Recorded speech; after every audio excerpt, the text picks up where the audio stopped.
Um prazer imenso estar hoje aqui presente no nosso 37º encontro, o SEONG. E gostaria de deixar primeiramente o abraço do Movimento Espírita de Rondônia para todos e que nós possamos efetivamente aproveitar as oportunidades que a vida nos oferece para conhecer a doutrina espírita, a fim de que esse conteúdo realmente se faça efetivamente útil para as nossas vidas. E fundamentalmente quando a gente tem a oportunidade de perceber a importância de determinados conteúdos, não somente para nós em particular, mas para a humanidade como um todo, como por exemplo, a mensagem trazida por Jesus à sua época para todos nós. Conta-nos a doutrina espírita a importância dessa mensagem para a transformação da humanidade.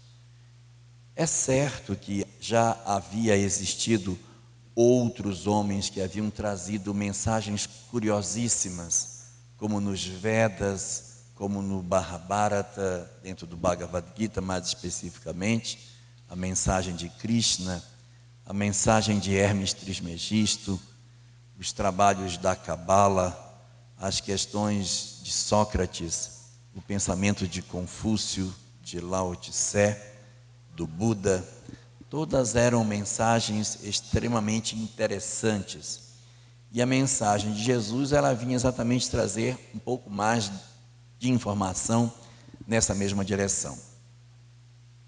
Mas o grande diferencial da mensagem de Jesus para os demais, nenhum demérito a todos os outros missionários que vieram com a responsabilidade de trazer notícias do mundo espiritual para nós, é que a mensagem de Jesus é a única dentre todas que depois que o seu mestre foi embora, os seus discípulos passaram a olhar a necessidade do semelhante.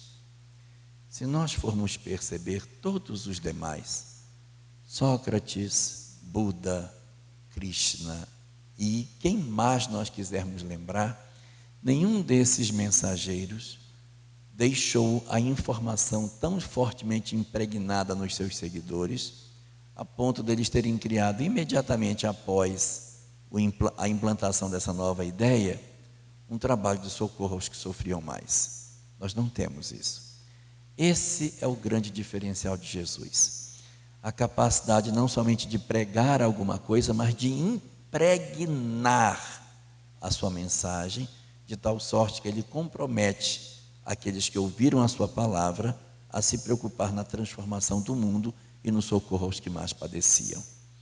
Isso é surpreendente e a gente vai observar nos primeiros séculos do cristianismo uma preocupação muito grande exatamente com o socorro aos que mais sofriam, o estendimento de algum tipo de atividade assistencial. Logo depois que o Cristo é crucificado, as primeiras organizações cristãs, elas já se mostram preocupadas do socorro ao outro. Mas infelizmente, com o curso dos séculos, nós acabamos por rever esse conceito do cristianismo e passamos pela nossa dificuldade moral de ter muito problema para conseguir vivenciar aquilo que o Cristo falava. E se a gente for observar na história do cristianismo, lá pelo século III, no século IV, começa a ter algumas expressões estranhas, na qual, ao invés de nos preocuparmos com a vivência daquilo que Jesus pregava, nós começamos a endeusar o Cristo. E quando a gente fala isso, nós não estamos criticando a religião de ninguém, nós não estamos criticando outras pessoas, nós estamos falando de nós mesmos, porque somos nós mesmos reencarnados em outras épocas que cometemos esses deslizes. Nós estamos falando da nossa própria história. Então, o que fizemos nós? Nós começamos a fazer um processo de sacralização de Jesus, de endeusamento do Cristo, e fomos nos afastando progressivamente da mensagem original. Isso foi permitindo com que nós, depois de 1 milênio da vinda do Cristo na Terra, nós já nem mais lembrássemos o que ele dizia, nós só lembrávamos que tínhamos que adorá-lo como sendo o mensageiro de uma mensagem que a gente não sabia mais qual era, mas só sabia que ele tinha que ser adorado. Nós então esquecemos o fundo e ficamos com a forma. Nós esquecemos que era necessário viver essa mensagem e passamos a efetivamente cultuar o mensageiro ao invés de viver aquilo que ele pregava. Esse processo de degradação da nossa leitura do cristianismo, ele vai sofrer um processo de perturbação muito grande durante a época em que a religião subjugou a filosofia e a ciência, que é o período da Idade Média, porque a gente não tinha muita facilidade para pensar, para discutir, para questionar os valores religiosos desse período. Mas foi somente quando o homem conseguiu se desamarrar, se desenfaixar de todas as pechas, de todos os rigores e de todas as verdades que foram impostas, é que o homem começou então, já no século XVIII para o século XIX, se libertar desses conceitos e começar a pensar por sua própria cabeça. E o século XIX, ele é um século muito singular na história da humanidade, porque foi o primeiro século na história do homem em que nós abandonamos os conceitos religiosos. Se nós formos pegar as obras de história para ver, em todos os séculos, em todas as civilizações antigas, todas tiveram religião, todas diferentes, semelhantes ou não, mas todos eles tinham um Deus de adoração, tinham uma forma de fazer seu culto. E no século XIX existe uma fratura na história, em que exatamente por todo esse mecanismo de opressão que o cristianismo e a religião mais propriamente realizou durante tanto tempo, quando nós nos libertamos desse jugo no século XIX, nós então negamos a religião. É um período muito crítico na história da humanidade, porque período no qual começamos a eleger o materialismo como sendo a melhor estratégia para nós vermos. É quando a gente nega a existência da alma, da religião, surgem as doutrinas focadas no utilitarismo, na vitória material, cresce os interesses imediatistas. Um questionamento muito forte acontece nas bases da própria religião e se multiplicam todos os pensadores que apresentavam o materialismo como solução para as nossas vidas.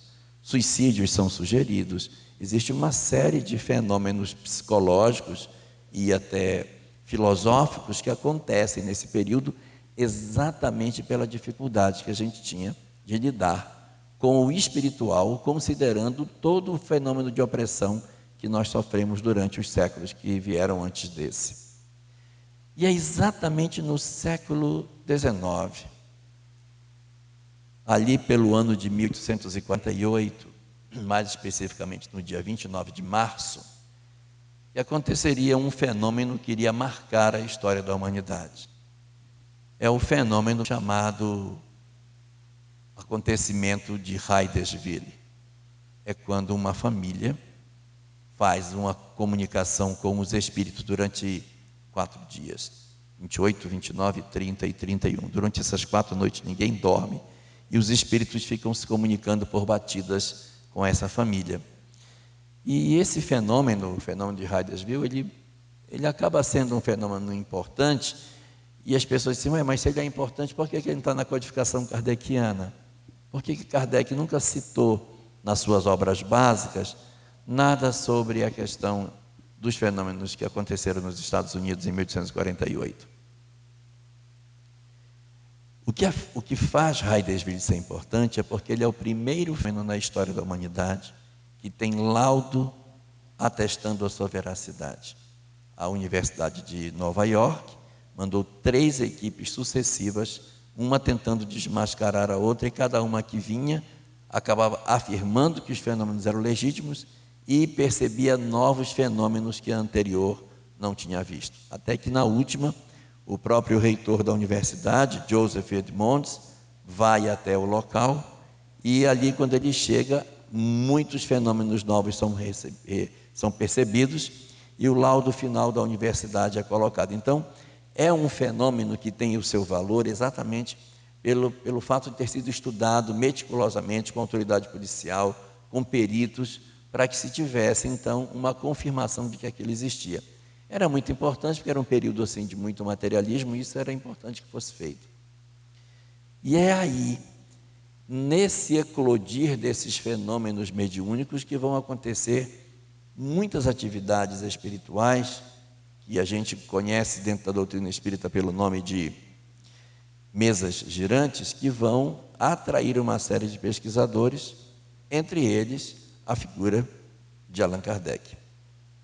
Professor Allan Kardec, professor Rivaio, na verdade, Allan Kardec é seu pseudônimo, se aproxima desses fenômenos e começa, a partir das várias informações que obtém, não só nos grupos que ele participava, mas de outros grupos também. Ele falava 6 idiomas, então ele tinha condição de se comunicar com grupos em diversos países, e ele começa então a receber material vindos da Espanha, vindos não só da França, mas da Itália, vinha da Alemanha, da Rússia, da Inglaterra, e ele começa a reunir esse material, tratando as informações e verificando a semelhança de respostas que eram obtidas em grupos diferentes, por médiuns distintos, em vários locais do planeta. E a partir daí ele constitui a base do pensamento espírita. Quando isso ocorre, ele lança uma revista espírita. A revista é lançada em 1858. A primeira obra espírita sairia em 1857, que é o Livro dos Espíritos. Em 1858 ele lança a Revista Espírita, que teria uma edição mensal. E ele vai tratando essa edição mensal, produzindo uma série de textos muito curiosos. E existe um texto muito interessante que foi publicado por Kardec na Revista Espírita, no ano de 1863, mais especificamente no mês de dezembro. Essa mensagem, e o título dela é Das Lutas, Período das Lutas. Na edição da FEB, está lá no finalzinho do livro, página 504, para quem quiser depois procurar por essa mensagem. É uma mensagem na qual Kardec, analisando o comportamento daquilo que estava acontecendo com o movimento espírita, ele analisa que o espiritismo haveria de passar por 6 fases diferentes, 6 períodos, 6 etapas. E ele diz o seguinte: a primeira dessas etapas, ele caracteriza como sendo o chamado período da curiosidade. O período da curiosidade é um período no qual as pessoas se aproximariam dos fenômenos espíritas, antes mesmo de ter sido feita a codificação, mas que seria um período importantíssimo, porque essa curiosidade sobre os fenômenos mediúnicos ia atrair as pessoas para que elas tomassem atento sobre o que estava acontecendo, e a partir daí as pessoas começassem a se agrupar, e desse agrupamento surgiriam os grupos mediúnicos que iriam dar origem ao conteúdo da própria mensagem espírita. O fenômeno de Huddersville seria um dos fenômenos dessa época das curiosidades. As mesas girantes seriam também fenômenos típicos desse período de curiosidade. Mas Kardec diz assim: esse período já passou, ele já acabou. Porque logo depois que houve o período de curiosidade, nós ingressamos no segundo período. O segundo período, diz Kardec, que é o período filosófico do Espiritismo. Ele chama de filosófico porque é o período no qual a doutrina estaria sendo construída. Foi a época na qual começou-se a estruturar o pensamento do que era o Espiritismo. Foi quando se começou a trabalhar a organização do pensar espírita, das verdades que o Espiritismo iria defender. É a época da chamada estruturação da codificação kardeciana, que começa em 1855, quando Kardec começa a participar das reuniões mediúnicas, e vai se estender até o final da sua existência, em 1869, quando ele desencarna. Mas esse período é o período no qual ele trabalha a estruturação do pensamento espírita. E no livro, o Livro dos Espíritos, nós já vamos encontrar a base estruturada daquilo que seriam os princípios básicos da doutrina espírita. Então ele fala que esse seria o chamado período filosófico. E ele aponta o Livro dos Espíritos como sendo uma obra importantíssima para definir esse chamado período filosófico, porque a partir da estruturação de O Livro dos Espíritos, as outras obras lhe seriam consequência, mas já estaria estruturado o que pensa, o que não pensa, o que acha, o que não acha, qual é o contorno que o Espiritismo possui. Aí ele diz, o período filosófico, de certa maneira, já teria passado. Então nós teríamos um terceiro período, que ele diz, esse é o período no qual eu estou. Ele está falando isso em 1863. O período chama-se período de lutas. O que seria o chamado período de lutas? Foi um período da doutrina do movimento espírita no qual houve muito debate, muitos detratores, muitas críticas, havia muito desgaste. No livro Socialismo e Espiritismo, de Leon Denis, há um trecho da obra na qual ele diz o seguinte: hoje, para ser espírita é muito fácil. Você vai para a casa espírita, você faz a palestra, todo mundo concorda, acha lindo e vai embora. Mas quando eu comecei a fazer palestra era muito mais difícil, porque eu começava a falar, você levantava 3, 4 para me contestar no salão, e eu tinha que ficar me contrapondo com réplicas e tréplicas durante a palestra, com pessoas que iam exatamente para se defrontar com o pensamento espírita. Hoje isso já passou, já não é mais assim. Isso dizia Leon Denis. E Kardec dizendo, o período das lutas é um período muito difícil, muito doloroso, mas ele vai passar. E ele dizia que ainda haveriam outros 3 períodos que se seguiriam a esse que ele estava vivendo. E ele consegue fazer um desenho do que seriam os períodos que iriam acontecer com o Espiritismo. Nesse mesmo período que Kardec está produzindo a literatura das obras chamadas da Revista Espírita, existe uma revista interessante que ele lança no mês de novembro de 1865. Nessa revista, ele faz um comentário sobre o Brasil. Ele comenta sobre o movimento espírita no Brasil em 1865. A obra kardeciana não estava nem terminada, a Gênese não tinha sido publicada, e o movimento espírita no Brasil já estava se organizando. Ele faz um comentário nessa revista, que um jornal local do Brasil teria dado espaço para que um médico publicasse um artigo contrário ao Espiritismo. E esse jornal publica o texto. Aí Kardec diz assim, não parece que o jornal seja contra o Espiritismo, ele apenas abriu espaço para que o médico colocasse o seu pensamento. Mas o que eu quero destacar, diz Kardec, não é o pensamento do médico nem o jornal, é a resposta obtida pelo movimento espírita a esse texto que o médico publicou. Aí ele vai tratar de uma publicação que se segue ao texto, feita pelos espíritas da época, que já trabalhavam pela divulgação da doutrina espírita. São 3 nomes, e o primeiro deles é uma personagem extremamente importante, chama Luiz Olímpio Teles de Menezes. Luiz Olímpio Teles de Menezes foi um grande iniciador do espiritismo no Brasil, grande. Ele era um guerreiro, ele era até meio louco, eu acho, porque o que ele fazia era normal. Naquela época não tinha nada em português, então o que ele fazia? Ele pegava o texto de uma obra de Kardec em francês, ele traduzia uma página, aí ia na gráfica e dizia rodava aquela página e ele distribuía para as pessoas, porque não tinha livro, não tinha nada em português, tudo estava em francês. Ele foi um guerreiro, esse cara foi uma pessoa extraordinária, tanto que no ano que Kardec desencarna, em 1869, ele já publica um jornal. O jornal tinha um nome horrível, o nome do jornal era Ecos de Além Túmulo. Eu jamais compraria um jornal com um nome desse, eu ia comprar.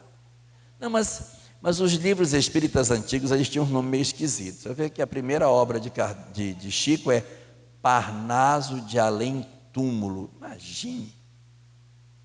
A segunda é Cartas de uma Morta. Quer dizer, depois os livros foram ficando assim, Vinha de Luz, Ceifa de Luz, Segue-me, né? Pão Nosso. Foi adocicando os nomes, mas no começo os nomes eram meio esquisitos, né? Reportagens de Além Túmulo. Pesado. Mas o livro era pior ainda, porque era Ecos de Além Túmulo. Mas era o jornal que o Olímpio Teles de Menezes publicou. Era um período em que o movimento espírita ele não estava muito organizado. E era um período realmente de confrontação, de debates, de lutas, de detratores, tal como Kardec definia como sendo a terceira fase dele. O Brasil iria atravessar essa terceira fase durante muito tempo. Muito tempo. Nós só iríamos nos libertar da fase das lutas mais ou menos em 1900, quando Bezerra assumiria a Federação Espírita Brasileira. Mais especificamente de 1895 a 1990, a 1900, que é quando ele é o presidente ali da FEB e começa a fazer o trabalho de transformação. Ali você vai encontrar a presença de Bezerra no movimento e ele vai fazer a transição do terceiro período para o quarto período. Por quê? Porque nós devemos a Bezerra a forma como o movimento espírita se organiza até hoje. Até hoje, a maneira como o centro espírita funciona é uma herança de Bezerra de Menezes. Esse formato de centro espírita que a gente tem, isso não existia. Foi ele que teve a ideia de que o centro espírita tinha que ser assim. Se nós pegarmos a Sociedade Espírita de Estudos Parisienses Estudos Espíritas, que foi a instituição fundada por Kardec e cujo estatuto está no finalzinho do Livro dos Médiuns, você vai ver que a sociedade não parece um centro espírita. Não parece, não é. Assim, vou me modelar na Sociedade de Estudos Espíritas para poder fazer um centro espírita. Não vai dar certo. Porque a Sociedade de Estudos Espíritas era uma sociedade de estudos espíritas. Não era um centro espírita. Ela só abria uma vez por semana, na sexta-feira, para reuniões mediúnicas. Participavam das reuniões mediúnicas somente os associados. Quem não era associado não podia participar. A única exceção é se você recebesse o convite de algum associado. Havia um conjunto limitado de cadeiras que você tinha que ir cedo já dizer, olha, eu quero levar um convidado. Então você já reservava uma cadeira daquelas, cadeiras de convidados eram poucas, e você tinha que logo pedir cedo para garantir que o seu convidado pudesse ir. O seu convidado só podia assistir 2 reuniões como convidado. Na terceira ele era obrigado a se associar. Porque só os associados é que podiam ter a plena condição de participar das reuniões, que eram reuniões mediúnicas. Ponto final, acabou. Por quê? Porque a leitura que o movimento tinha naquela época, e eu não quero escandalizar ninguém com o que eu vou dizer, é que a caridade não era institucionalizada, a caridade era pessoal. Então não se fazia no movimento espírita daquele período a caridade feita dentro da casa espírita. A caridade era uma responsabilidade do indivíduo. Peguemos o livro O Evangelho segundo o Espiritismo, que tem uma mensagem chamada Infortúnios Ocultos, que fala de uma mulher que vai com a filha visitar uma família que está carente e tal. Quando essa mulher vai visitar essa família, ela chega lá, bate na porta, com licença, eu vim aqui falar com vocês, eu sou da Sociedade Espírita Caminho de Verdade e Vida, e eu vim aqui. Não tem isso não. Ela vai como pessoa física, ela não vai como instituição. E a proposta era que isso fosse feito pelo indivíduo. A caridade, ou seja, a preocupação com o semelhante, ela não é institucionalizada, é você que faz. E, por esse motivo, a Sociedade Parisiense de Estudos Espíritas não fazia esse tipo de atividade. Você é que visitava os hospitais, você que visitava a cadeia pública, você que fazia os trabalhos. Quando a gente pega em Obras Póstumas o texto Fora da Caridade não há salvação, aonde Kardec fala de sua vida pessoal, trabalhando a questão da caridade, nós vamos perceber o quanto ele trata dessa questão de maneira bem individual. Ele diz assim: eu mesmo vou nas cadeias visitar, ver se tem algum pai de família, intercedo por eles para que eles sejam soltos. Então ele mostra a atividade sempre sendo feita individualmente. Os pobres que batem à minha porta sempre são atendidos, eu sempre consigo alguma coisa para ajudá-los. Não é um formato como a gente tem na estruturação que o movimento espírita brasileiro depois tomou. Então, nessa época em que Bezerra comparece no movimento espírita, não há nada disso. Isso não existe. Não há obras em português, tem muito pouca coisa feita em português, muito pouco. Está praticamente tudo em francês, não foi traduzido. Então é uma luta para você conseguir pegar um conhecimento espírita. Só os que conseguem ler francês é que podem ter um entendimento mais claro do que o espiritismo seja. Não existem palestras, não tem palestras, não existe isso, esse modelo de centro espírita não existe. E Bezerra, então, cria um formato de como o centro espírita deveria funcionar. Qual era a profissão de Bezerra? Médico. Então, para ele, o centro espírita era um hospital. É ele que concebe a ideia de que o centro espírita é um local para você acolher quem sofre.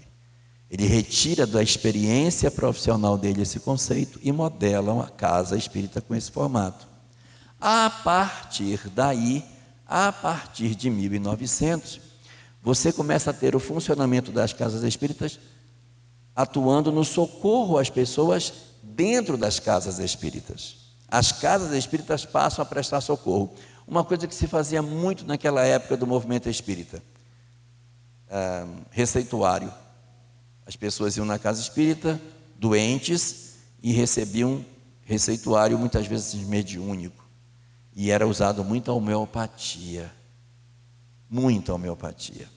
As pessoas iam para a casa espírita, aquela fila de gente, e aí o médium receitava os remédios que depois as pessoas conseguiam homeopáticos. Havia o trabalho de assistência social, que se dava uma cesta, uma coisa, ajudava os mais pobres, tinha uma sopa que se servia. E a reunião mediúnica, ou seja, o objetivo era socorrer quem sofre, do lado de cá e do lado de lá. Esse era o objetivo.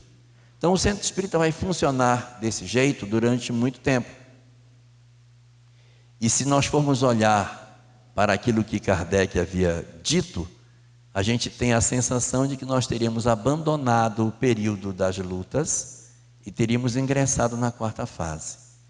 Para Kardec, a quarta fase que o espiritismo iria atravessar, ou melhor, que o movimento espírita iria atravessar, era a chamada fase religiosa. Ele dizia: haverá um período após o período de lutas em que os espíritas se dirão pertencentes a uma religião chamada espiritismo. As pessoas vão transformar o espiritismo na sua religião.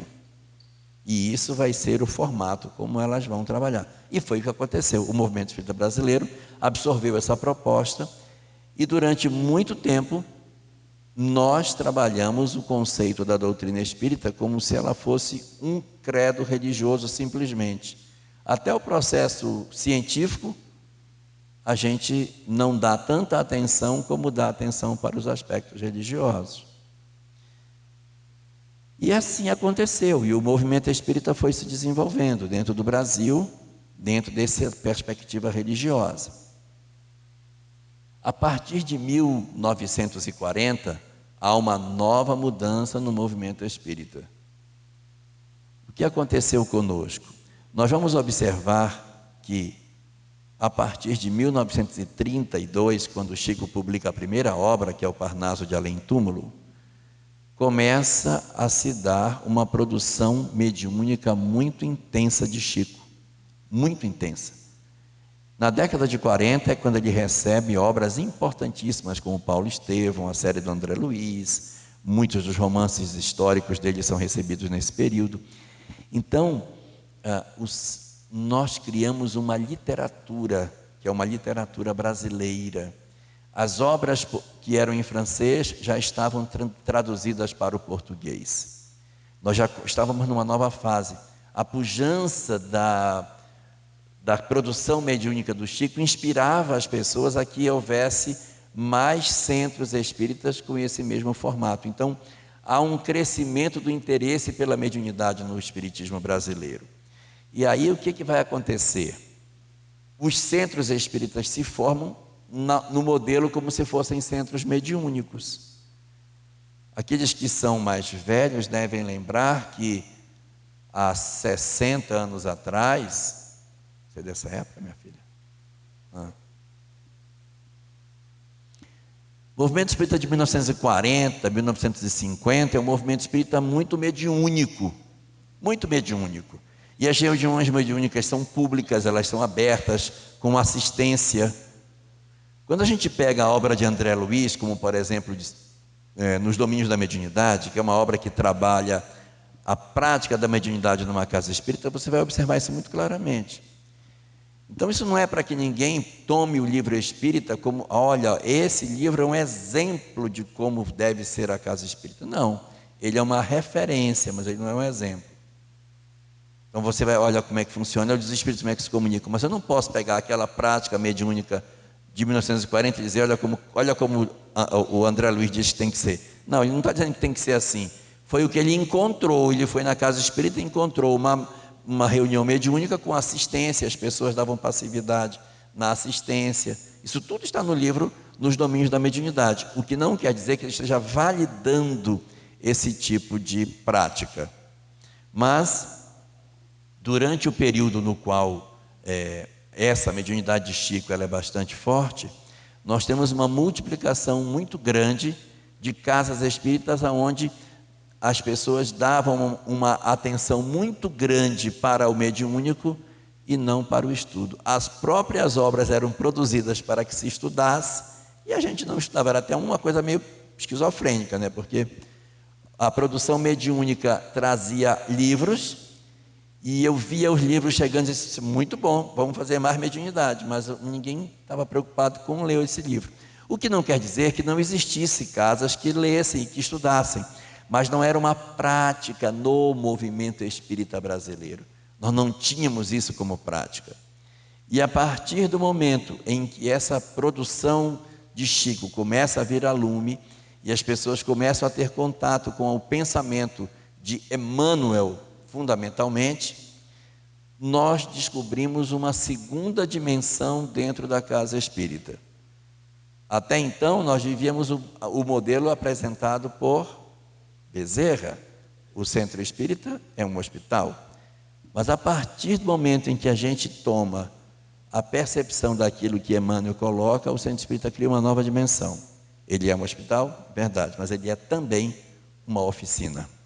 O centro espírita vira uma oficina. A partir daqui, o movimento espírita de 1940 para frente começa a abrir hospitais, asilos, leprosários, creches. Ninguém no Brasil fez tanta atividade social no século XX como o movimento espírita. Era um período em que o próprio Estado brasileiro não oferecia as condições de atendimento às pessoas que não tinham condição de... a assistência social era muito fraca. Naquele período, as pessoas pediam esmola na rua. E se a pessoa não desse esmola, ela morreria de fome, porque ela não tinha outra fonte de renda. A única pessoa é cega. Então ela não tem como trabalhar. Ela vai para a rua, vai pedir esmola. Se você não der esmola, vai morrer de fome. Ela não tem outra fonte de renda. Hoje nós temos um formato de legislação que você garante um salário mínimo para a pessoa que é hipossuficiente. Ela não pode trabalhar? Não. Então vamos aposentá-la, ela vai ter um salário mínimo.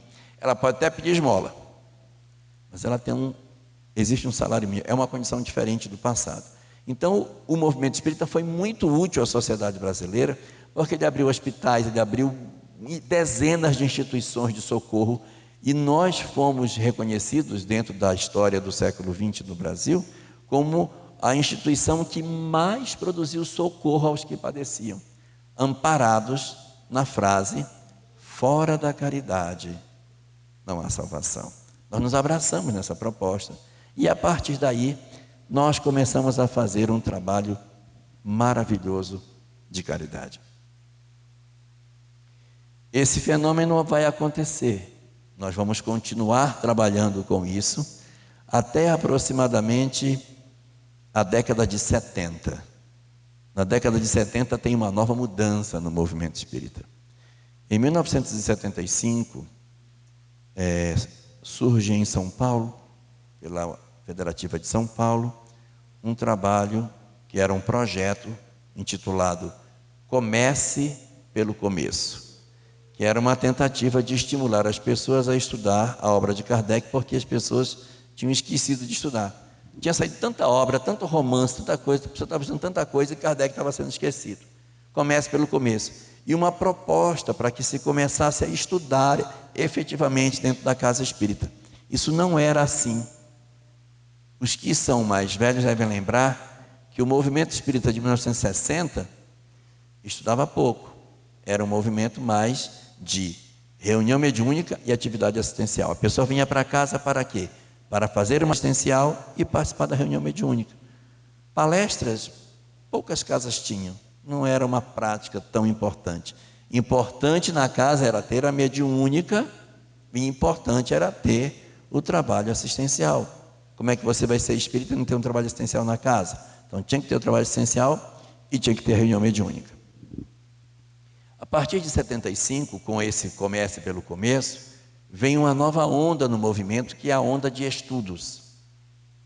Em 1977 surge a evangelização infantil. Em 1983 surge o estudo sistematizado. Então essa onda de estudo, ela não é velha não, ela é nova, isso é recente. E aí o movimento espírita descobriu uma terceira dimensão para a casa espírita. Ele que já era hospital, ele que já era oficina, agora descobriu que ele também era uma escola. Nós também descobrimos que o centro espírita seria um educandário. Esse educandário, essa escola, ela foi extraordinária, porque ela permitiu um crescimento do espiritismo de maneira fantástica. O estudo das obras, a formação dos grupos de estudo, foi a ferramenta mais eficaz que nós tivemos para a multiplicação do espiritismo no nosso país. Os fenômenos mediúnicos e o socorro assistencial que a gente fazia não deu tanta velocidade de crescimento para o espiritismo do que as reuniões de estudo que a gente foi produzir. Conta-se que Chico, logo no começo da sua vida mediúnica, ele produziu vários fenômenos de materialização. Chico produzia também materializações, e algumas delas até luminosas, porque elas costumam acontecer na semi-obscuridade. E aí, quando as entidades são materializadas com bastante pujança, elas automaticamente podem apresentar luz própria. E comenta-se que as entidades que Chico materializava, elas apresentavam muitas vezes luz. Esses fenômenos aconteceram, ele produziu isso, Divaldo também produziu fenômeno de materialização, e depois de algumas experiências desse tipo, os espíritos informaram a ele que ele não estava na Terra para materializar espíritos. Aquilo era só para que ele tivesse convencimento do que ele estava fazendo. Mas ele tinha sido chamado para materializar ideias, livros, e que esse deveria ser o trabalho pioneiro dele. E não estava errado, sabe? Porque o trabalho feito por Chico, se tivesse ficado nas materializações, talvez não tivesse alcançado o êxito que alcançou, considerando os livros que foram escritos. A gente toma como exemplo os fenômenos ocorridos no século XX, na década de 20, em Belém do Pará, com uma personagem muito conhecida chamada Ana Prado. Não era espírita, era católica, mas era um médium de materialização extraordinário. Ela é personagem citada no livro Voltei, de Irmão Jacó. Irmão Jacó, na verdade, era Frederico Finer, um judeu convertido para o espiritismo, que era muito rico, dono da RCA Victor, que perde uma filha chamada Raquel Finier. E aí, como ele perde a filha, queria se comunicar com a filha já desencarnada, ele sai do Rio de Janeiro, de barco, de navio, para vir a Belém do Pará para tentar um contato com a filha através dessa médium chamada Ana Prado, que era incrível em materialização. Chegando no Pará, ele vê que não tem estrutura para que ela faça as reuniões. Ele então tinha dinheiro, compra o prédio para fazer as reuniões. Precisa de uma casa? Eu compro, não é problema. Comprou a casa. A casa que ele comprou, a casinha que ele comprou, é hoje a sede da União Espírita Paraense. Um prédio lindo na frente da Praça da República, muito bonito, comprado com dinheiro de Frederico Finier, por causa das materializações de Ana Prado. Ele realmente consegue se comunicar com a filha. Depois de muitas idas nessas reuniões, a filha duas vezes ela se materializa, e ele pode ter a chance de conversar com ela, materializado. Conversar em termos que ela não falava, os espíritos que se materializavam por Ana Prado não tinham voz. Diferente de Florence Cook, analisadas por William Crookes, como Kate King, que falava. Os espíritos de Ana Prado não falavam, eles eram mudos. Faziam sinais, beijavam e tal, mas não falavam.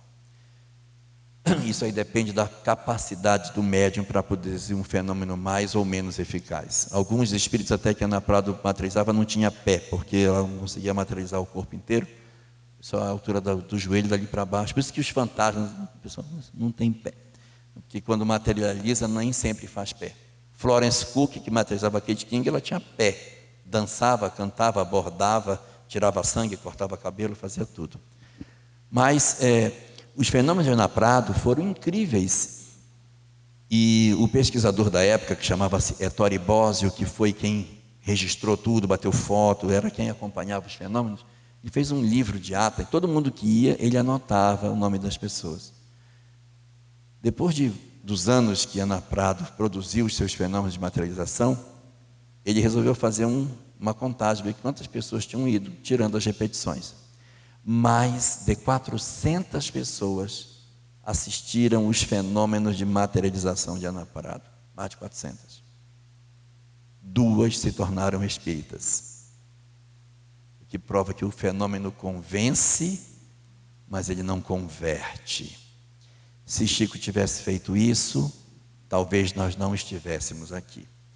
Então, a tarefa de Chico era uma tarefa de criar livros, de multiplicar ideias. E o movimento espírita pegou essa vertente, e a partir daí, o Centro Espírita tornou-se um educandário. E a constituição do Centro Espírita como um educandário foi fundamental para que a gente pudesse chegar à condição que nós chegamos. O Centro Espírita cresceu demais, as casas espíritas se multiplicaram, as salas de evangelização, de estudo sistematizado, a palestra se tornou muito mais importante na casa. Mas havia ainda um pecado. Nós havíamos criado uma escola sobre a alma. Nós íamos para o Centro Espírita para estudar o que é reencarnação, o que é lei de causa e efeito, o que é a imortalidade da alma, como vivem os espíritos, o que se dá depois da morte, o que é Deus, como que os espíritos se relacionam conosco, o que é a obsessão. Era isso que a gente estudava. O nosso foco era discutir essas questões para o entendimento do espiritismo dentro de uma ótica muito particular, que era a ótica que a gente vivia nessa época. Daí nós entramos num novo período. A partir de 1990, o movimento espírita tem uma guinada. A obra que faz esta guinada é uma obra chamada O Homem Integral. A partir desta obra, O Homem Integral, iriam se seguir outras 12 obras que iriam compor a chamada série psicológica de Joana de Ângeles. Ela vai mudar o foco. Porque até então a gente ia para a casa espírita para estudar um objeto fora de nós. O que é a obsessão? O que é o mundo espiritual? Então a gente sempre estava querendo estudar objetos do lado de fora. Era uma escola sobre a alma.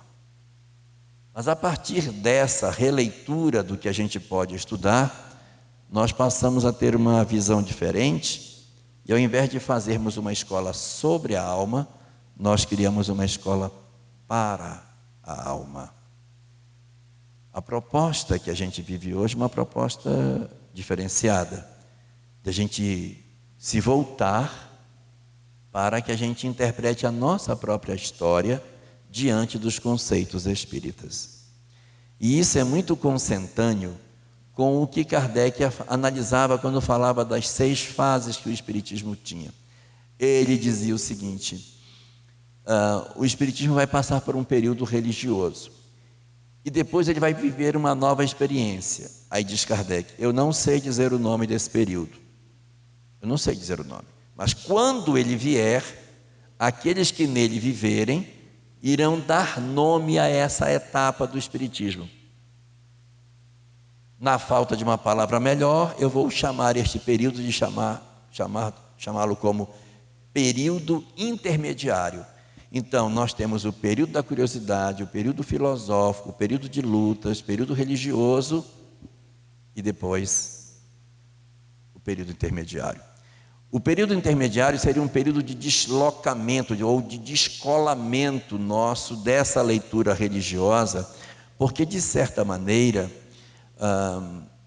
foi muito confortável para nós usarmos o lema "fora da caridade não há salvação" como a maior bandeira para o movimento espírita. Porque essa não é a maior bandeira do espiritismo, ela pode ser a maior bandeira do movimento espírita, mas a maior bandeira do espiritismo não é "fora da caridade não há salvação", é a transformação moral do homem. E o que nós fizemos? Nós acabamos fazendo um movimento para fora, ao invés de fazer um movimento para dentro. Nós tínhamos tudo para fazer um movimento para fora, e a gente tinha tudo para fazer um movimento para dentro, e fez um movimento que era para fora. O que não é nenhuma novidade. Não é nenhuma novidade. Na lei antiga de Moisés, era todo um conjunto de regras que o homem deveria viver, e ao invés de nós cuidarmos do para dentro, nós criamos paramentos de regras de coisas no templo de Jerusalém, e não mudamos do lado de dentro. Aí veio João Batista. João Batista era filho de sacerdote. Todo filho de sacerdote é sacerdote. Ele deveria também ser sacerdote, também deveria casar, também deveria viver no templo de Jerusalém. Ele deveria seguir todas essas regras. O que faz João? João rompe com esse modelo, não casa, desloca-se para o deserto. Em vez de usar roupa de sacerdote, usa roupa de camelo, que devia ter um cheiro horrível, uma roupa de camelo amarrado com um couro na cintura. Vive no meio do nada, comendo gafanhoto e mel. Acho que é para poder comer o gafanhoto, tinha que ter um pouquinho de mel. Mel e gafanhoto. E tem uma vida absolutamente austera. E o que pregava João na época dele? O que ele dizia? Arrependei-vos, porque o reino dos céus está próximo. Endireitai as vossas veredas. Essa era a proposta dele. A ruptura que João faz era exatamente para que aquela figura escandalizasse a todos nós e nós disséssemos: não, realmente nós temos que ser diferentes do que nós somos. Mas o que a gente fez com João? Nós não queríamos aceitar o que ele propunha de mudança, isso é muito complicado. Então vamos pegar uma outra coisa. Pegar o batismo, isso é bom, que a gente entra na água, se molha, e aí pronto.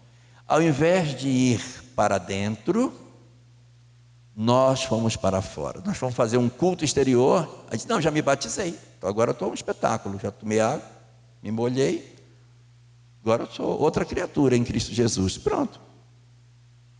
Quando eu faço isso, eu estou mais uma vez indo para fora, ao invés de ir para dentro. Aí vem Jesus. O que propunha Jesus, pelo amor de Deus? Jesus propunha o amor ao próximo, o perdão das ofensas, o desapego dos bens terrenos, o combate à hipocrisia. Esses são os 4 pilares que, segundo os estudiosos, compõem a estrutura do pensamento cristão: o amor ao próximo, perdão das ofensas, desapego dos bens terrenos e o combate à hipocrisia. Nesses 4 pilares está assentada a sua doutrina. Nós pegamos essa mensagem, transformamos isso numa religião, e depois que a gente transformou numa religião, nós passamos a adorar o mensageiro ao invés de cultuarmos o que ele dizia. Houve um período da nossa história, na Idade Média, em que a gente dizia assim: você tem que aceitar o meu Senhor como o seu Senhor, porque se você não aceitar o meu Senhor como o seu Senhor, em nome dele eu vou lhe matar. Aí a pessoa diz: não, tudo bem, mas o que é que o seu Senhor prega? Eu não sei, mas você tem que aceitá-lo como seu Senhor. E o que ele diz? Cara, eu não faço a menor ideia, mas você tem que aceitá-lo como seu Senhor. Você tem que dizer que ele é o Senhor. E vejam, foi um período tão doloroso que o texto religioso não podia ir para a mão do vulgo. Nós não podíamos pegar o texto religioso. Só os sacerdotes podiam pegar o texto religioso. Nós só fomos ter acesso à Bíblia quando Lutero traduziu do latim para o alemão. Aí foi que o homem pôde pegar: olha o que está escrito. Até então nós não sabíamos, porque a crença da época era que se o homem vulgo, o mortal comum, pegasse o texto para ler, ele enlouqueceria. Então só um sacerdote, que é um homem preparado, é que pode ler esse texto e passar para você o que é interessante você conhecer. Fora disso é loucura. E aí Lutero vem e quebra esse paradigma e pega o texto e entrega para as pessoas: está aqui, vocês querem saber? Está aqui. Isso aqui é o que tem dentro. E coloca na mão de todo mundo o texto que estava traduzido para o alemão. Isso é um escândalo na época, isso é uma coisa de louco, tanto ele foi até excomungado por isso. Mas a nossa tentativa de querer ir para fora e não ir para dentro, ela não é de hoje, isso é uma estratégia que a gente sempre faz. Aí vem a doutrina espírita, essa não tem jeito, porque essa daí está falando claramente: o grande objetivo da mensagem espírita é a transformação moral do homem, é a mudança interior, é a transformação dos seus valores. Aí o que fizemos nós?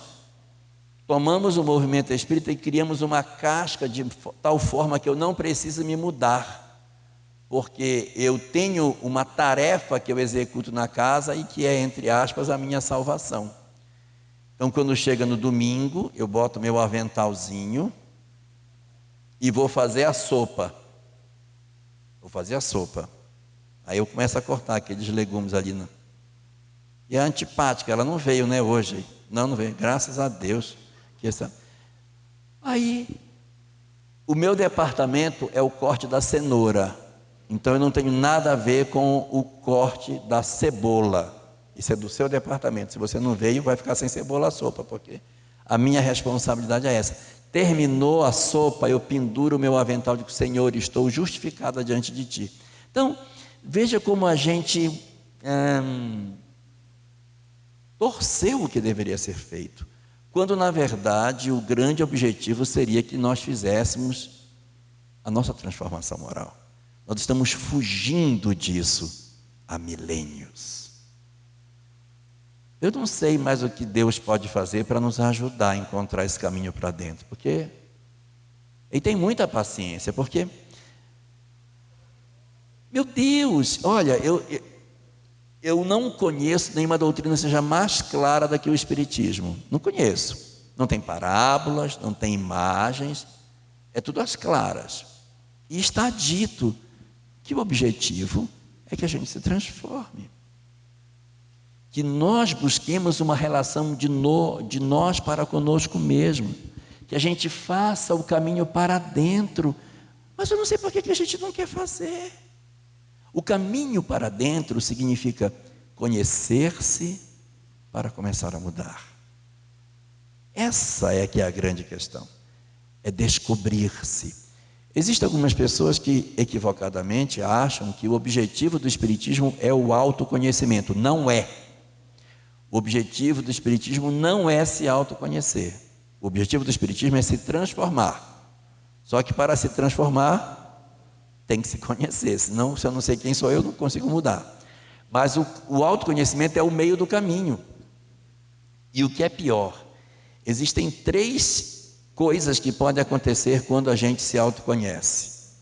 A primeira delas é a chamada cristalização. É quando você se autoconhece assim: gente, Eu não me conhecia, olha, eu pensava que eu era uma pessoa completamente diferente, eu achava que eu era uma pessoa doce, eu pensei que eu era uma pessoa humana, eu pensei que eu era uma pessoa fraterna, mas eu não sou. Eu sou uma pessoa bruta, eu sou uma pessoa estúpida, eu guardo mágoa, eu tenho ódio das pessoas. E depois que eu fiz esse meu autoconhecimento, eu tomo uma decisão na minha vida. Eu não vou mais mentir para os outros, eu vou ser o que eu sou. Então eu vou assumir que eu sou estúpida mesmo, que eu sou grosseira mesmo. Aí você diz, meu Deus, quer dizer, eu me autoconheci e eu, meu Deus, eu não me transformei. Porque esse não é o objetivo. Então, você se autoconhecer para se cristalizar é uma estratégia horrível. Uma segunda coisa que pode acontecer é a implosão. Que a pessoa diz assim, olha, eu pensei que era uma pessoa doce, que era uma pessoa meiga, mas eu não sou, eu sou um monstro. Eu sou uma pessoa horrorosa. Eu tenho vergonha de mim. Eu acho que eu nunca mais vou sair da minha casa, porque eu não mereço viver. Eu sou uma pessoa horrível. Então, aí a pessoa implode. Não é para isso também. É para que a gente pegue um terceiro caminho, ao invés de nós da cristalização e da implosão, que a gente faça o terceiro caminho, a terceira via, que é a iluminação. A iluminação, ela passa por algumas etapas que a gente precisa viver para que a gente consiga alcançar esse canal de crescimento. E às vezes a gente fica imaginando que esse caminho de iluminação, que ele é um caminho de grandes obras. Eu quero fazer um trabalho lindo, eu quero desencarnar, quero construir uma creche para 5.000 crianças, 10.000 velhinhos, distribuir sopa para 200.000 pessoas, tal. Como se os trabalhos do lado de fora fossem ser as principais características das grandes almas. E não é. Na sabedoria judaica antiga, na Cabala, existe uma frase que se ajusta muito bem a isso. A Cabala diz assim: as grandes almas não são aquelas que realizam grandes obras, mas são aquelas que colocam grandeza nas pequeninas coisas que fazem. Isso é que demonstra que um espírito é superior. Peguemos Jesus como exemplo. Ele nasceu na Palestina, viveu na Palestina, ali ele foi crucificado. Ficou ali. Na véspera da sua morte, sabendo que ele ia ser crucificado, ele fez. Foi na noite de ontem. O que ele fez na noite de ontem? Sabendo que no dia seguinte ele ia ser crucificado, deu um jantar para os amigos. Quem de nós, sabendo que vai partir no dia seguinte, fulano, vem para cá para casa, amanhã eu devo desencarnar, e eu quero conversar com vocês. Se nós tivéssemos a ideia de que somos um missionário, a gente ia pegar um cavalo e sair correndo pela cidade. Gente, a reencarnação, meu Deus, não posso morrer, eu não posso dormir. Por quê? Porque a gente acha que a gente tem que fazer tudo para fora e não para dentro. É para dentro, não é para fora. Não é para o lado de lá, é para o lado de cá. E nós ficamos criando uma série de coisas externas e esquecemos do que é interno. E um dos fatores que a gente precisa cuidar desses aspectos internos que a vida nos pede que a gente faça, são os aspectos relacionados à nossa família. Nós, às vezes, colocamos as nossas famílias em segundo plano. Nós consideramos como se eles não fossem elementos importantes no nosso processo de crescimento. E aquela ideia, não, mas eu sou um missionário, minha família tem que entender. Minha mãe desencarnou, tá o velório lá em casa, mas eu não posso faltar à casa espírita, meus irmãos enterram ela lá e eu vou para o centro espírita. Assim, essa leitura de que as coisas precisam ser feitas em detrimento das tarefas da família, a gente precisa repensar. Porque se for para a gente fazer as coisas com os de longe e não fazer com os de perto, Deus errou. Porque Ele nos deu um grupo que eu não preciso conviver. Ele me deu um pai, uma mãe, um filho, um marido, etc., mas ele me deu esse pessoal aqui que é para eu ficar longe deles. Olha que loucura, coisa doida. O nosso primeiro grupo que a gente precisa cuidar é esse grupo. A literatura espírita, ela só escreve isso e a gente só lê o contrário. O nosso sonho de ter uma missão religiosa nos impulsiona para uma direção que não é o que está escrito na obra. A obra de Emmanuel só fala de família, cuida dos teus, olha a tua família. Você vai pegar o Evangelho segundo o Espiritismo, a mesma coisa, a preocupação. Olha lá o livro, o Evangelho segundo o Espiritismo, quando trata da honrarás teu pai com a mãe, as responsabilidades de família que a gente tem. A literatura espírita toda fortalece essa questão de família, mas nós adoramos dizer, não, mas eu sou um missionário, meu pai tem Alzheimer, mas eu vou para o centro e deixa ele lá. Quando de noite eu vejo como é que ele ficou. Se ele lembrou de comer, se ele não lembrou de comer, aí eu dou um pouco de comidinha para ele. Mas a nossa tarefa tem que ser primeiro com essas pessoas que estão mais perto de nós. E o que eu estou dizendo, eu não estou tirando da minha cabeça.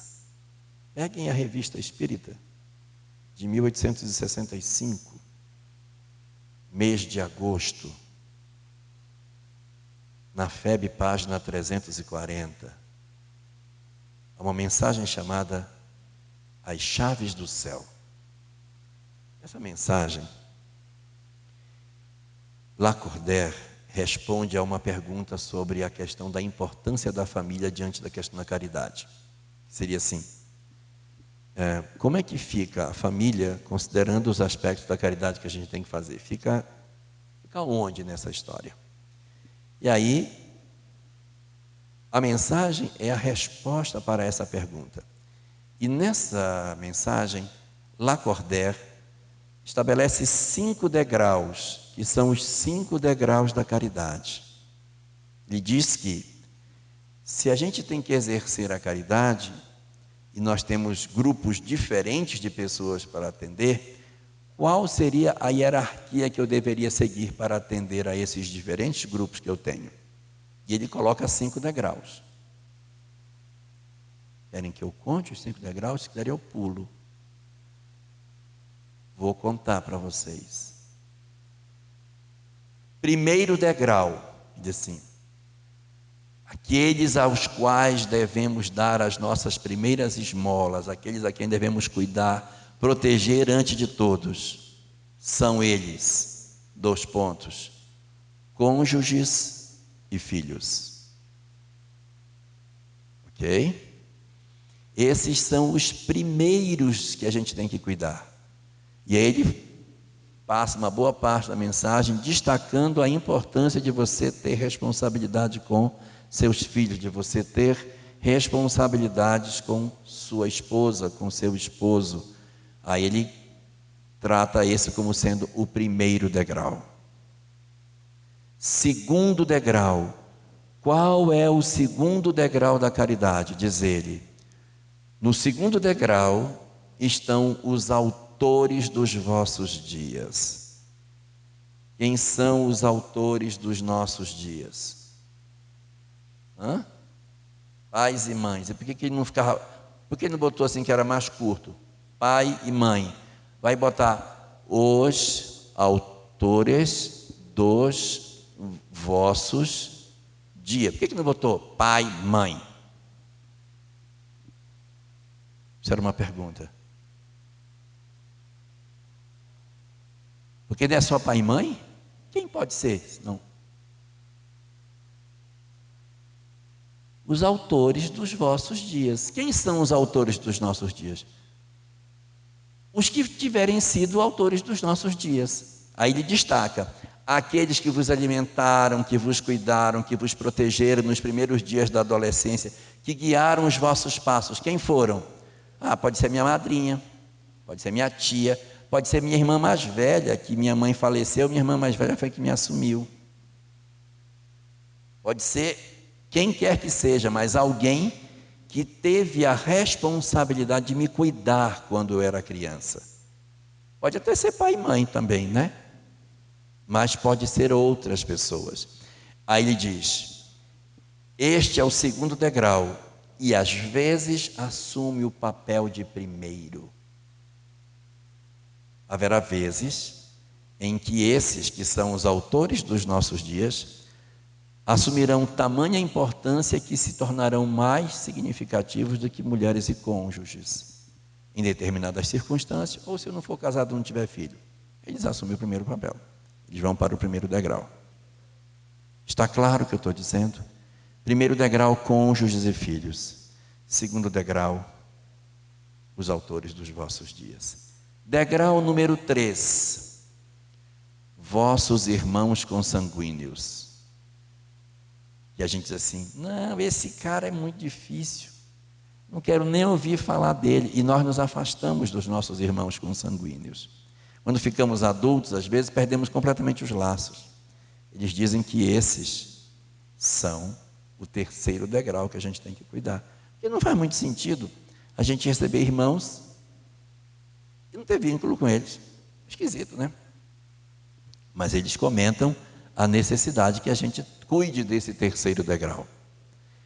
Quarto degrau, os amigos do coração. Os amigos do coração. Quinto e último, os pobres de todos os matizes, a começar pelos mais miseráveis. Ok? Família vem primeiro. Então, as nossas relações familiares, elas precisam ser observadas como sendo uma prioridade nesse nosso fenômeno de trabalho espiritual de crescimento. Eu lembro uma vez, lá na Federação Espírita onde eu trabalho, uma moça veio, a gente estava assim discutindo, resolvendo, articulando na casa, tomando, não, faz assim, tal. E ela estava assim olhando. Aí quando a gente terminou de decidir, que o pessoal saiu, ela me olhou e disse, eu tenho tanta inveja de vocês, sabia? Eu disse, por quê? Porque eu queria estar fazendo isso que vocês fazem. Eu queria estar atuando, mas o meu marido, sabe, ele não deixa eu evoluir. Oh, meu Deus, como que uma pessoa pode impedir a outra de evoluir? Me diga. Por acaso é só na casa espírita que eu consigo exercer alguma atividade que me produza evolução? Ou será que em casa eu não tenho inúmeras oportunidades de crescer? No entendimento do outro, de compreensão do outro, de poder acolher. Às vezes você tem um filho que é difícil, você tem um filho problemático, uma filha complicada. Às vezes você tem um marido difícil, ou um esposo complicado. Sogra eu nem vou citar, mas você pode ter uma série de pessoas da sua convivência que você pode ter problema de convivência. E ali naquela relação familiar, você vai crescer. Você vai se desenvolver a partir do momento em que você descobrir que naquela relação que você tem com aquela pessoa que aparentemente é difícil, está a chance de você crescer. E às vezes a gente diz assim, não suporto, aí eu rompo, faço a ruptura e vou embora. Quando eu faço a ruptura, todo o crescimento que eu poderia ter não foi feito.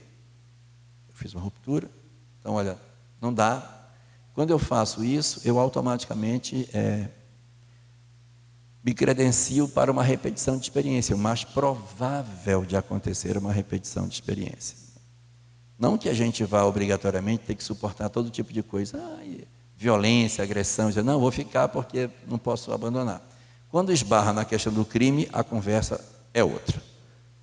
Eu estou falando das questões de convivência.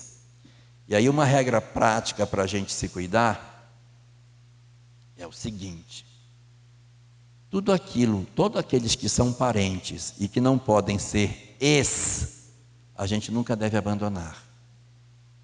Todo parente que não pode ser não devemos abandonar. Estou sendo claro? Por exemplo, pai. Esse aqui é meu ex-pai. Tem ex-pai?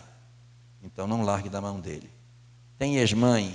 A minha ex-mãe. Isso aqui é minha ex-mãe. Agora, meu ex-filho? Não tem. Meu ex-irmão? Não tem.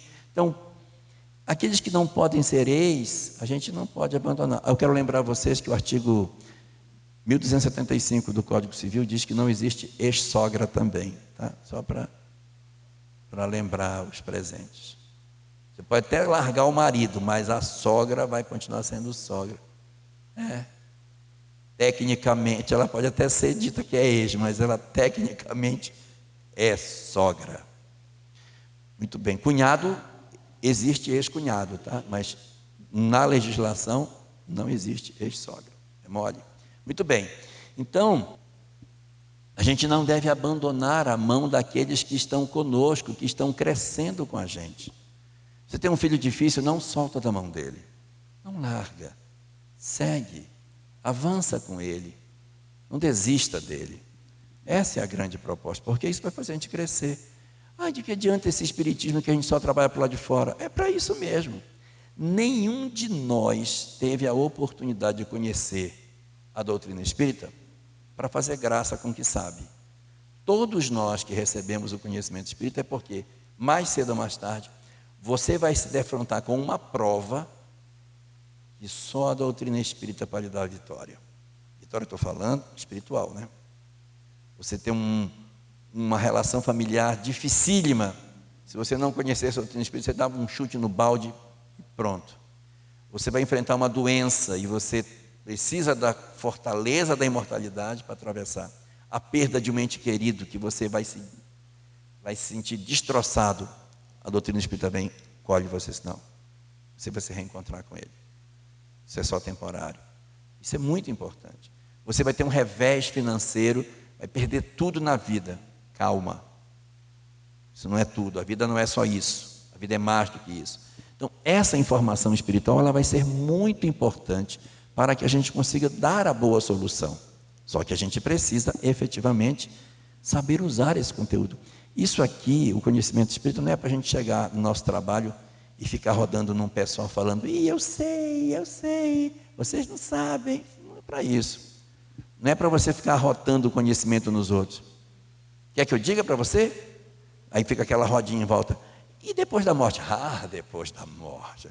Depois da morte, não é para isso não. Isso serve, mas não é só para isso. O mais importante é esse conhecimento ser usado nos meus dramas. Todos nós sofremos. E o Espiritismo, para todos nós, é aquela chave que vai abrir algumas comportas do nosso eu para acessar determinadas virtudes que a gente nem sabe que tem, que são a coragem redobrada para você poder levar a bom termo as provas que a vida vai lhe trazer. Então, a dinâmica que a gente tem para desenvolver dentro da casa espírita é essa de nós buscarmos esse conhecimento, não para que a gente apenas saiba, mas que a gente use, não em tarefas grandiosas, tarefa pequena. Quanto mais miudinho, mais grandioso é. Quanto mais pequenino, mais valor tem. Quando a gente decide abandonar alguém, largar alguém pelo meio do caminho, dizem as obras espíritas que quando a gente faz isso, a gente desacelera a evolução do outro.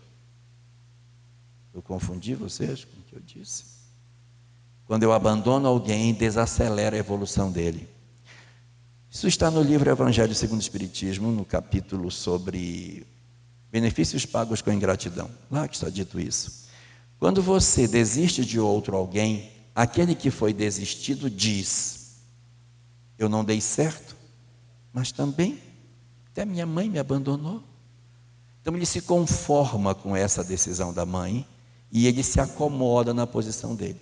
Mas se você não desistir dele e perseverar nele, mesmo que ele não dê fruto nenhum, mas você vai perseverar, para que ele continue percebendo que ele é amado, haverá situações em que você não conseguirá mais conviver com ele na mesma casa. Tem situações que você não tem mais condição. Não tem, fulano está numa condição de droga muito difícil, está roubando tudo dentro de casa, não tem condição. Então, se você chegar no ponto de não consigo mais conviver, não dá, você more perto. Bota ele num cantinho, isola ele, mas não abandona. Não diga assim: olha, pegue suas coisas e suma no mundo, não quero ver isso nunca mais. A partir de hoje você não é mais meu filho. Não abandone. Deixa junto. Cola na pessoa. Não fecha a porta. Joana de Ângeles tem uma frase muito boa. Ela diz assim: Toda decisão tomada a golpe de machado, nós voltaremos a ela. Tomou decisão a golpe de machado, você vai voltar nessa decisão. Ela retorna. Então, não tome decisões a golpe de machado, não rompa. Tente compor, tente fazer essa atividade para tentar garantir a nossa condição de mudança interior. É isso que vai garantir. O outro é a nossa ponte para crescimento. Tem que se isolar. Eu não gosto de você, sai. Não gosto de você, também sai. Eu vou tirando todo mundo que eu não gosto, aí eu fico congelado, eu não mudo, porque eu não tenho desafio. Eu só vou ter desafio se eu conviver com as pessoas que às vezes até me desagradam, né? Mares tranquilos não fazem bons marinheiros. A gente precisa de umas marolas de vez em quando para ver se a gente fica esperto e aprende e amadurece. Nós precisamos disso. E quando eu falo que a gente tem que dar atenção para a família antes de qualquer outra coisa, eu não quero que ninguém entenda aqui pelas minhas palavras, estou dizendo que a gente tem que abandonar o centro espírita para cuidar só da família. Porque se eu fizer isso, aí eu estou frito de vez. Porque é aqui que eu venho buscar o combustível, o alimento, para que eu consiga trabalhar as minhas questões pessoais. Se eu disser, então é isso, então a partir de hoje eu vou ficar só em casa e tal. Se fizer isso, você é como a brasa que sai da fogueira. Mantém luz por um tempo, depois vai apagando. E os problemas do mundo podem engolir a gente. Melhor estratégia, manter a relação que a gente mantém com o movimento, com a casa, mas fazendo todo o aproveitamento possível do tempo que a gente tem na casa, para levar esse conteúdo para a minha casa, para que lá eu consiga aplicar esses conteúdos, para que eu consiga efetivamente fazer a transformação que eu preciso fazer. Senão não vai fazer muito sentido. O nosso grande objetivo na vida é que a gente dê sentido para a nossa encarnação. Se nós não dermos sentido para a nossa encarnação, nós estamos perdidos, gente. Eu não sei, assim, longe de mim querer botar medo em ninguém, mas eu fico assim às vezes pensando, o que mais pode ser oferecido para nós além do que já foi dado? Eu não sei. Eu fico imaginando que doutrina poderia ser oferecida a nós para que a gente pudesse efetivamente fazer uma mudança interior. E não tem mais o que dizer. Assim, eu acho que a gente já chegou no fundo do que podia ser dito. Assim, olha, eu vou bater a real para você. Quer saber a real? Está aqui, a real é essa aqui. Porque uma coisa é você dizer assim, olha, você tem que amar o seu inimigo. Mas eu não quero amar. Tudo bem, não quer amar, não quer amar. Outra coisa é assim, você tem que amar o seu inimigo. Mas eu não quero, eu vou te mostrar por quê. Olha aqui, ó. Ele vai renascer dentro da tua casa, vai ser teu irmão. Não, então eu vou perdoar. Então perdoa que é melhor, senão ele vai ficar junto contigo e você ainda vai nascer pobre e vai dividir o mesmo beliche com ele. Você, não, eu vou resolver isso hoje. Então, se com essa informação a gente não mudar, eu não sei o que falta oferecer para a gente. Nascer, já pensou, grudadinho, pela barriga, que é para ficar olhando um para o outro. Então a gente passa por inúmeras experiências na vida, e essas experiências, elas não têm outro objetivo senão nos levar a um processo de mudança íntima. Esse é o objetivo. Não há nenhum outro objetivo na nossa encarnação, senão o de nós nos transformarmos, de nós nos modificarmos, de nós fazermos efetivamente a nossa conexão com o nosso eu mais profundo, ou seja, nós sermos um ser que está em processo de relação com o meu eu mais profundo, do meu eu comigo mesmo, a relação minha com o meu próximo e a relação minha com Deus, com a criação, com a minha religião, com a minha fé. Então essa conexão com o sagrado, ela é importantíssima, assim como a minha conexão com o outro e a minha conexão comigo mesmo. Se eu fugir dessa dinâmica, eu estarei perdendo tempo. E a grande chamada do Espiritismo é exatamente essa. A gente descubra, analise, faça o nosso processo de autoconhecimento para descobrir o que é que a gente veio fazer, o que é que a gente veio para realizar na Terra. Quando a gente descobrir o que a gente veio fazer, aí a gente vai perceber uma mudança muito grande na nossa vida. Os estudiosos dessa área dizem o seguinte, que enquanto a gente não sabe a que veio, a gente fica querendo todas as coisas. A gente pinta o cabelo de azul, pinta o cabelo de amarelo, corta curto, corta comprido, troca de marido, não, volta com o marido, vai, muda de casa, muda de curso, fecha a faculdade, faz outra. A gente fica pulando de galho em galho, porque eu ainda não descobri a que eu vim. A gente descobre a que veio quando a gente percebe que a gente começa a olhar as outras coisas e não dá mais a elas a importância que ela poderia ter.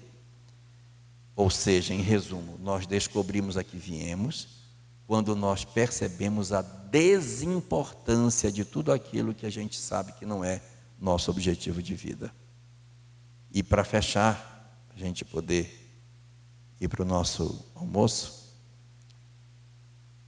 as nossas questões, qual foi o objetivo pelo qual eu vim, quase que a totalidade de nós, o objetivo está dentro de casa. A gente não procura ir longe. Às vezes a gente quer levantar muito a vista para olhar lá longe, para perguntar, o que é que eu vim fazer? Não é lá longe, é bem pertinho. Deus já teve todo esse trabalho. Ele construiu um grupo para ficar perto de você, para que você ali atue.